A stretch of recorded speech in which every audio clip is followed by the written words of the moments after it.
am Fletcher Brown with another artist video blog here at kicks96country.com. Our guest today, all the way from Nashville, Tennessee, by way of, well, you know what? We'll get to that. Please welcome for her very first visit to Kicks 96 Country, and I believe it's actually her first radio visit ever. Please welcome Ada Pasternak. How are you? I'm good. How are you? Oh, okay. I'm very excited to talk to you. All right. Likewise. Now, I actually met Ada about a week ago at the Country Radio Seminar in Nashville. We go way back. We do. And there were puppies, and we had so much fun loving on these puppies. And I found out that she was actually an artist. She was there kind of meeting people and networking and kind of getting her music out to country radio people so that we would know who she was, gearing up for her radio tour and launching her career as a country artist. But Ada, you actually have a fascinating musical history to tell us all about, don't you? I think I do. All right. Now, I want to start with where you're from, all right? Because listening to her, looking at her, you might not realize, you might not think about it, but you were actually born in Moscow. I was. So are you like your parents? Are they immigrants? I mean, they're not like, they weren't expats. I mean, you were actually Russian. Your parents were also born and raised? My mom was born in Kyrgyzstan, Central Asia. Uh-huh. And my dad was born in Moscow. And my mom was visiting Moscow. And that's where she met my dad and they fell in love. Wow. And that's where they had 2 babies. Hi. I'm a baby. I'm still a baby. Yeah. And so I'm part Russian on my dad's side and Ukrainian, Jewish, and Tatar on my mom's side. Wow, that is cool. That is a great ethnic map, I think. I've always been fascinated with that side of the world, particularly the history there.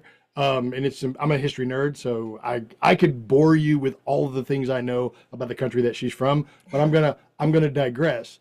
You immigrated your family here to the United States when you were about 6, 7 years old. Mm-hmm. All right. Yep. And it wasn't long after you got here that your musical prowess revealed itself. Or did that start back in Russia, like earlier than that? No, it was after we immigrated. Okay.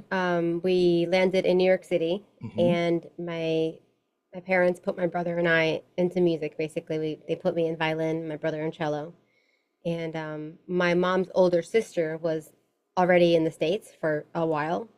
She was playing violin in the New York Philharmonic. Oh, So she wow. was a great violinist. So I had a good teacher, That is So impressive, I yeah. was 6 years old, and she'd come over to our little apartment, and had my tiny little violin, and I was waiting by the door, and yeah, so it really goes back to runs in my family. All right. Now, the word that I saw associated with you, though, at that age, playing the violin, was prodigy. So tell us a little bit about what made people look at you and go, this kid's a natural, this kid is a prodigy, a virtuoso even. Mm-hmm. Well, I started when I was 6 playing the violin. Mm-hmm. I would say by the time I was 8 or 9, I was pretty good. Okay. By the time I was 10, 11, I was really good. I feel so inferior. I played the violin when I was about 10 years old. I never really got past Twinkle, Twinkle, Little Star, but she was We'll sitting work on it. We'll work on it. She was playing Stravinsky at like 11 years old. So I'm like, I don't know. And then by the time I was 12, I was soloing with professional orchestras. Wow. Soloing. That's huge if you don't know. Classical, that's huge. That's a big deal. All right. You don't do that unless you're that good. So, yeah, it was crazy. It was my life. It was all I knew. I would go from practicing to private lessons to competitions to rehearsals. And then at the peak of my career as a classical violinist when I was 15, I was absolutely crushing it. Mm-hmm. I would have like magazines and newspapers like come into my parents' house like to interview me, and things were going really well. But I developed severe tendinitis and overuse, muscle pain syndrome, whatever the terms are. I had it all. Mm-hmm. I couldn't play violin anymore. It got really bad, and it even hurt to clap at some point. Mm. My whole upper body went out, and couldn't play. So my whole classical career went out the window. Oh man, that's heartbreaking. I love the violin. It's such a beautiful instrument. And you were playing really, really difficult classical music, at a very early age, and so you gotten in your stride. So did you think at 15 when that happened that you were done with music, that it was just never going to happen again? Is that what you believed? Kind of, yeah. Okay. Well, how did you then return to music? So my mom was taking music therapy courses at New School University, Hmm. and she would take the train from Connecticut to New York, and she would come home and tell me these incredible stories about how she would go to the hospital and sing songs or play violin for people with dementia, and Hmm. um, Oh yeah, yeah, okay. yeah, and how the song that they grew up with would trigger their memory, and all of a sudden they remember their family members, and they would get up and start dancing and singing, and it was just incredible. And it's like music therapy. Wow, music therapy. That's amazing. Because I love music and I want to help people, so I just thought that was my calling. And so my high school guidance counselor called me in to talk about my college plans, and all my friends at this point already knew where they were going to college, and I didn't know because I didn't really have anything going for me, because I hadn't played Hmm. violin in almost 3 years at this point. Um, and I brought up music therapy to her, and then I was like, my parents don't have any money, like I don't think I'm gonna go to college. And she turns around and types in her computer like music therapy universities. And one of the few things that popped up was Berklee College of Music. Yeah.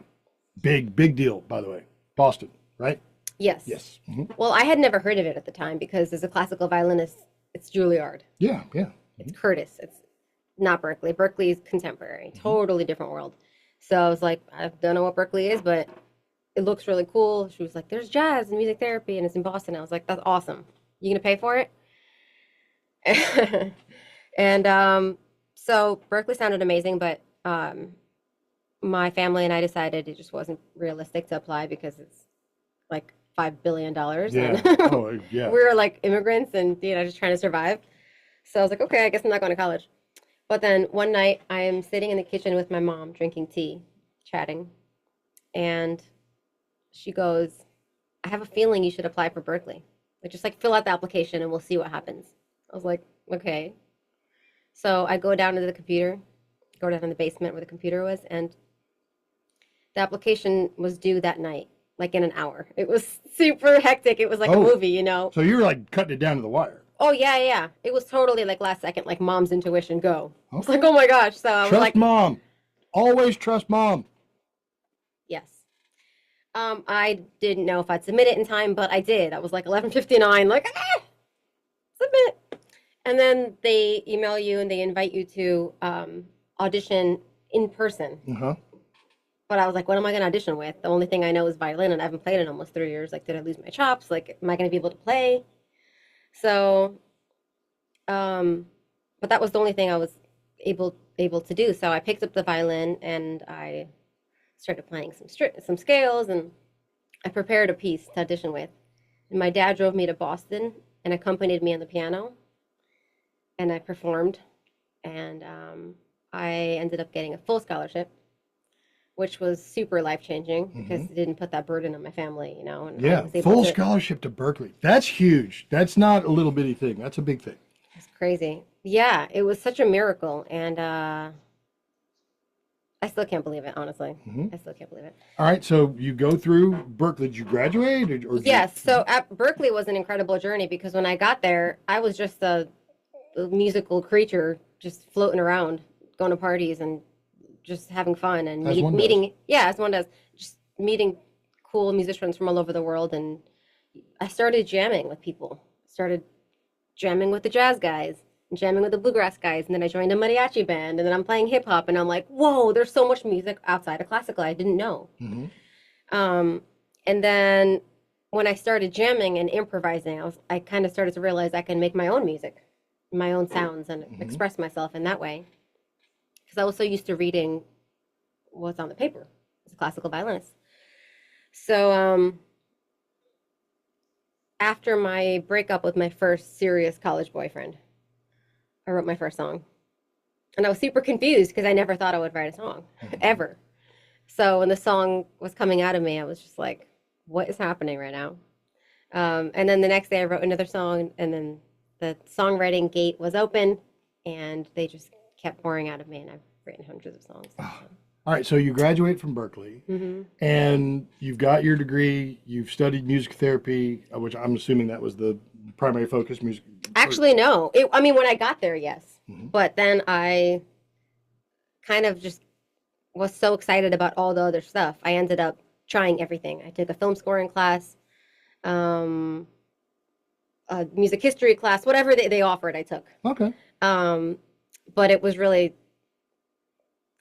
improvising and songwriting that had my heart. All right. Well, So okay. As a Berkeley college graduate, did you study or experiment with country music in school, or did your relationship with country music and country music songwriting come later after college? to be kind of honest, I didn't really know anything about country music until a few months ago when Oh. I moved to Nashville. Oh, okay. Yeah, I mean, I knew a little. Like I'd heard some country songs, and I always really liked it. And because I play violin slash fiddle, it's kind of a natural thing. My Yeah. music always sort of leaned that direction, anyways. Hmm. I never intentionally made country music, but I've always liked it. And you know, I've been here for I don't know 5 months now or something, and I feel like it definitely just the environment inspires my music. So I wrote my first country song Okay. called "When You Know You Know." When you know, you know. And it's a country song. And I Yeah. took it to my producer, and he's like, "Yeah, Ada, you wrote a country song." I was like, "Oh my God, I did." So, now you're in Nashville, you're living in Nashville, you're working in Nashville, you're writing in Nashville. Yes. You've written a country song that people in the country music community recognize as a country song. So does that mean that you've got a larger project, a country album that is due to drop soon? I am working on a concept album. I wouldn't say it's a country album. Okay. It's just an album. Okay. There's songs that are more pop on there. Some songs that are more Americana, folky. But definitely a few of the songs are leaning towards a country vibe. Okay. So, well, I So, mean, you say he's like, you didn't think you'd make a country song. I like to say, we don't make country, country makes us. oh, I love that. So I'm just saying, that's probably, country called you and you followed, and welcome. Apparently, look at my hat. It's so country today. So, all of the songs so far are songs that you've written. Have you had an opportunity to co-write with anyone in Nashville of interest? Definitely. I haven't done too much co-writing yet because I haven't been in Nashville too long yet. So I'm sure coming up I'll have a lot more co-writes. But I've done a few and it's been really fun. Hmm. And my goal when I was making the move to Nashville, when I bought a one-way ticket, was to work with the best songwriters and musicians in the world. That's what Hmm. I was like. I'm gonna be around good people, good vibes, Yeah. starting over. I just want to find my team. I want a manager. I want a producer. I just want an amazing band. Like I was just manifesting all this good stuff. Okay. And so yeah, I've had some good sessions with musicians and writers, and yeah. So Okay. Well, let's talk fun. about, as you alluded to, I say what you did there. I saw what you did there. You alluded to your current single, which is One Way Ticket. All right. Now that song, it's great. I listened to it. I loved it. Thank you. But I wanted to ask, I said, where does it come from? Like for someone who hasn't heard it yet, give us the 411 on Comes One from Way here. Ticket. Okay. What? Well, I think in order to grow and create art and tell your story, you have to go through hard things. Yeah. And so I went through a really hard thing in 2023, um, where I lost the love of my life, my best friend, and my dog, and my apartment all in one day because they were all intertwined. And I'm like, okay, where do I go now? Great. And that was really hard because that was my life. It was my family in LA, and then it was all gone. So that was tough, and that brought me to a really dark place. But in that dark place, I wrote a lot of songs, Hmm. and that was my way of getting through it. And I came out stronger on the other side, and I think I learned a lot, and I grew a lot. And after writing about 100 breakup songs, I wrote One Way Ticket. After I bought a one-way ticket to Nashville and spontaneously walked into a hair salon, chopped off like 10 inches, and song just kind of came out of me. So So it's basically a song, as I took it. It's just a song about like kind of going through, like you're living through.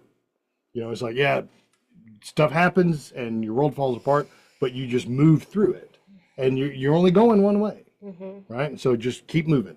keep moving. And I love that. I do. I love that idea. It's like because like the first line of the song is just pretty much you just like, the heck with it. I'm leaving. I'm going. I'm just going further. That's right. Right? Mm-hmm. And it's a beautiful sentiment. It's a beautiful song. And it's out now. So if somebody is hearing your story right now and they want to know everything there is to know about Ada Pasternak, where do they find you on the internet? Oh man, I don't know if there's a place where you can know everything about me. That would be cool though, if there was a place like that. It's called Wikipedia.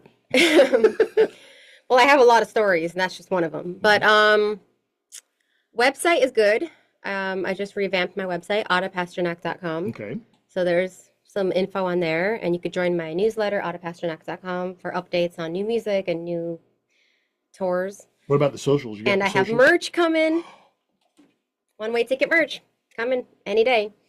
The socials, yes. Instagram is good.